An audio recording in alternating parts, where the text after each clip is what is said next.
Welcome to the Faster, Easier, Better show. This podcast is short, fun, and jam-packed with good ideas that you can start using right away.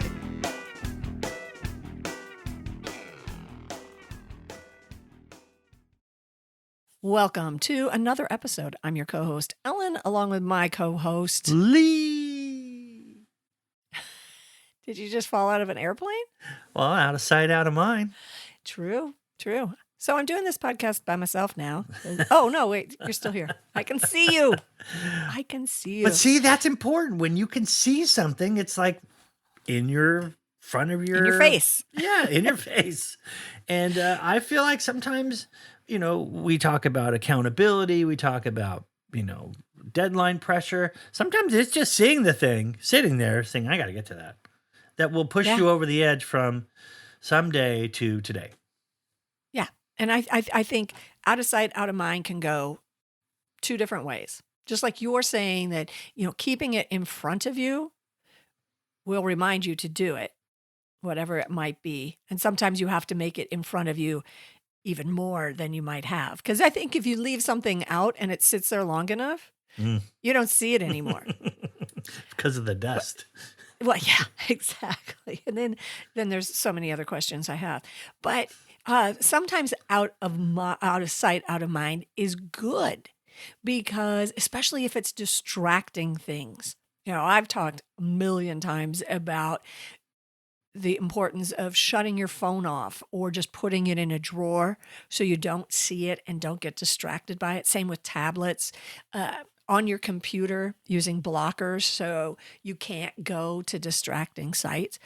Getting them out of your sight opens up more space in your brain and your focus and your efficiency, your ability to be efficient with things. So I also believe in putting those things that to be distracting, have a place to put them so they are out of sight, so they're not in your mind.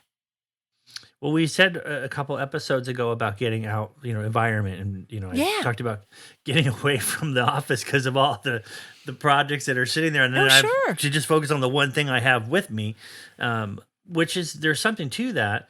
But some of us, we work better by going from project to project to project and then back to the beginning again. So leaving them out, for me anyway, is actually a way for me to work with my natural tendencies. Instead of 6 hours on one thing, an hour on each thing, really is a better way of me using my attention span. When I say attention span, what was I talking about again? I forgot. Exactly. Yeah. Exactly. Out of sight, out of mind. But, that's the reason I always have a list on a clipboard. And the list is a future list because, I'll come up with an idea of something, like an article I want to write or a book I want to read or something. But the time is not right then. So I'll just put it on that list. So it's just an ongoing list of things. It's not definitely out of sight, but it's out of my mind. So, I've gotten it written down somewhere. I know where to find it, but it's not in front of me the whole time distracting me. Wow. That's so interesting. You're a person, which is more left brain, linear.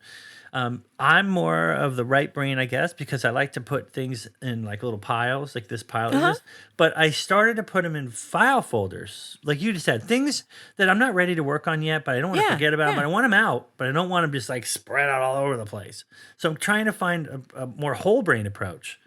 So there's like a stack of file folders right behind me of different things that I'm not ready to work on yet, but I'm thinking about them and having them out.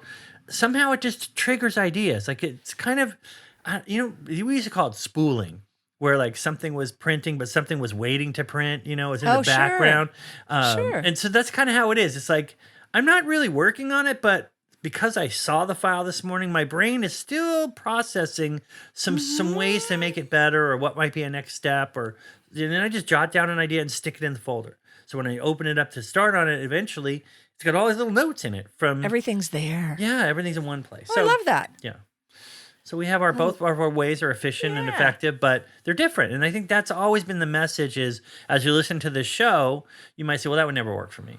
But then make it your own. Come up with well, maybe now we know what doesn't work. What would be the opposite of that? And you could do that. Yeah. Or say, I want to take a little piece of this and then combine it with how I do things and make my way of doing it better because I picked up something. And that's always been our goal, is not to say That's always this the is the goal. one and only way. It's just, here's some ideas, and we hope that you'll take them and run with them. Yeah, you couldn't have two people with more opposite brains the way that they work than this show. I mean, we have the one goal in mind, but we approach it from completely different thing. I'm like driving a car to the goal, and he's like taking a train or a plane. We're getting there, but we're getting there in different ways. It's And so you true. should do that too. I mean, but you would think that I'm an anomaly because I will, like a week before, I'll start thinking of ideas for the show. The week before the show, and all week I'm thinking, making notes, and then I don't think you're exactly like that. I don't do that. I know. I don't do that. I'll research and study, which is very left brain. So we kind of, both of us, we're no brainers. Let's just be honest. We're We're just not right wonky. brain, left brain, whole brain. We're just no brainers. We just go with the flow. Do with our flow. Exactly. Go with our flow, and hopefully And you do the same. You'd love for you to go with your flow, but check in with our flow every week to be back for another episode next week.